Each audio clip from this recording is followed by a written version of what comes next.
Hi there, I'm Ray Vieda, and this is News for Now for Monday, September 9th. First, the weather. It's pretty quiet out there tonight, and same goes for tomorrow. Highs are expected in the upper 70s.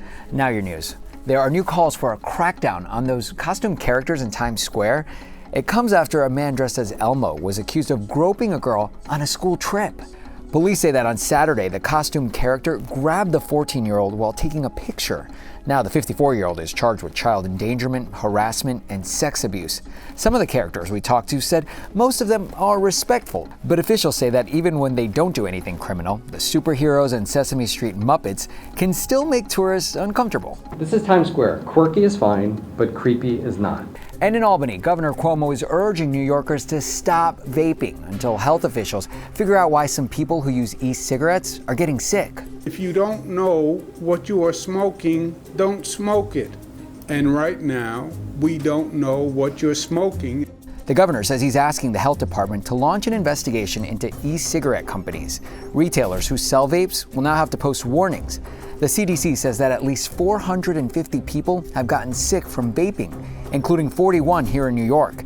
At least 5 deaths have been linked to e-cigarette products. A New York City woman is in a Russian jail tonight after authorities say she was arrested for carrying medical marijuana. Audrey Lorber had 2/3 of an ounce of pot on her when she landed in St. Petersburg.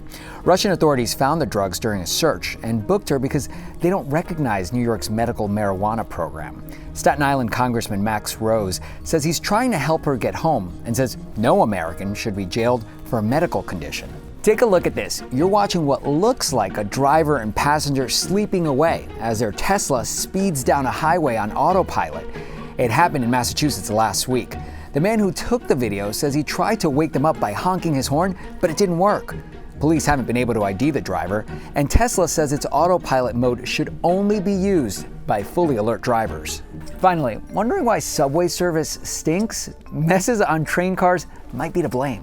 The nonprofit news site The City reports that soiled train cars accounted for 1% of all subway delays between January and July.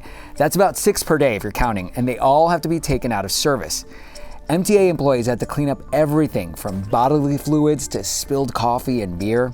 One train even smelled so bad, riders were running out of it.